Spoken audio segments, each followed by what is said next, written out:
Ok, bonjour chers tous.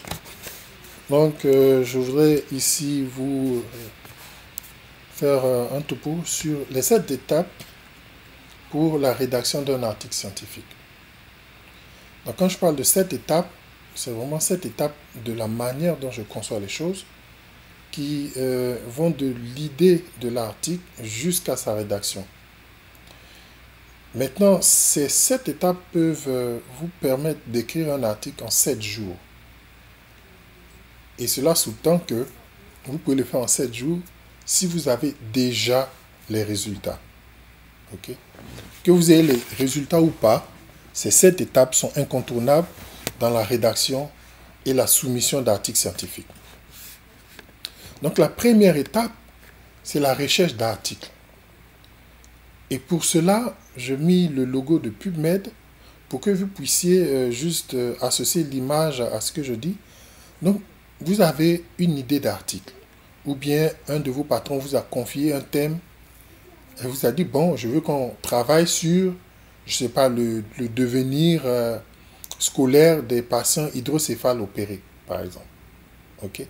Donc, il va vous dire ça, mais devenir des patients, des enfants hydrocéphales opérés, ça ne veut pas dire que devenir est forcément un mot-clé, ou bien opérer est un mot-clé. Mais il va falloir définir les mots-clés qui vont vous permettre de pouvoir effectuer la recherche d'articles. Mais dans tous les cas, vous allez faire une recherche d'articles pour savoir ceux qui en ont parlé, comment est-ce qu'ils en ont parlé et quelle est la spécificité de ce que vous voulez parler dans votre travail. Okay? Donc là encore, je vais faire un autre tutoriel spécifiquement pour chaque étape. La deuxième étape, après avoir collecté les articles, il va falloir les lire et résumer ces articles.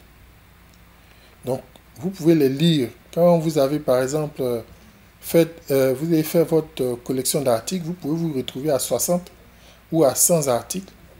Mais parmi ces 100 articles, peut-être il y a 20 ou il y a 30 qui sont vraiment pertinentes par rapport à votre idée de recherche.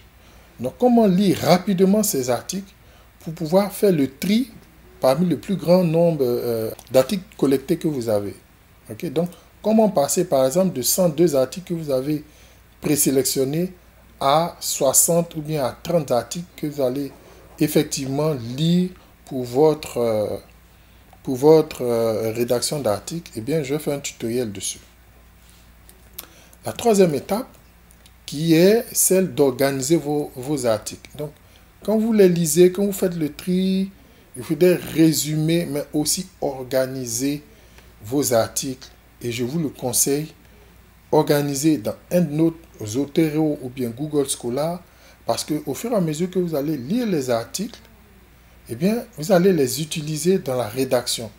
Ou des fois, vous pouvez lire des articles et vous vous rappelez d'un élément important dans l'article et vous ne retrouvez plus l'article parce que eh bien, c'était au milieu de 30 ou 40 autres articles.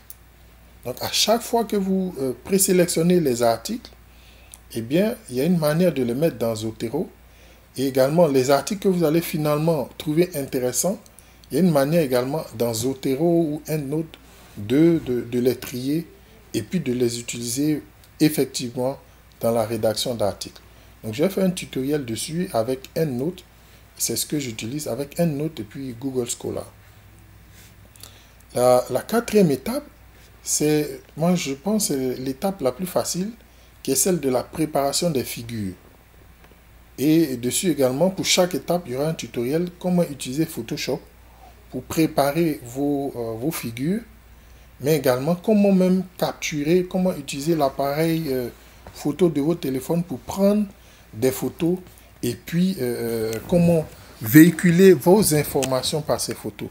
On va également parler brièvement des graphiques, des courbes et autres avec GraphPad, Prism, qui est un logiciel statistique, mais qui a également dans ses options celle qui consiste à avoir des histogrammes, des graphiques, des camemberts, etc. Donc on va parler de cela aussi. La cinquième étape, c'est celle de la rédaction de paragraphes. comment rédiger les paragraphes et surtout comment éviter le plagiat dans votre article.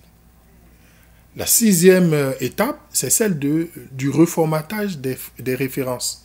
Donc, en utilisant EndNote, je vais vous montrer comment adapter vos références en fonction de votre journal cible.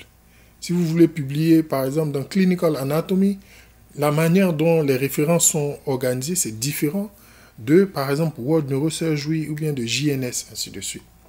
Donc, comment? Eh bien, en un ou deux clics, vous pouvez passer, grâce à EndNote, d'un format de référence à un autre. Et la dernière étape, lorsque tout est fini, eh bien, c'est la soumission de l'article. Comment est-ce que cela se fait?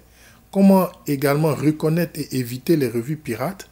Eh bien, on va en discuter dans le tutoriel qui sera effectivement consacré à cet effet-là. Voilà ce que j'avais à vous dire. Et comme je vous le disais, c'est cette étape. Eh bien, la première étape, vous pouvez la faire en 15 minutes à 1 heure. La deuxième étape également en 1 heure à 2-3 heures. La troisième étape, elle prend peut-être 10 à 20 minutes. La troisième étape, la quatrième étape, qui est celle de la préparation de la figure, peut prendre 1 heure jusqu'à une demi-journée. Dans toutes ces étapes, celle qui va prendre le plus de temps, c'est la rédaction des différents paragraphes, c'est-à-dire dans les résultats, l'introduction, la discussion, etc. Et là, vous pouvez des fois faire 2-3 jours. Sinon, le reste, ce sont des choses qui peuvent être faites en quelques heures ou quelques minutes. Voilà. Donc, raison pour laquelle je dis, si vous avez déjà les résultats, vous pouvez écrire votre article, vous pouvez écrire même votre thèse en 1 semaine. Voilà. Allez, merci et à bientôt.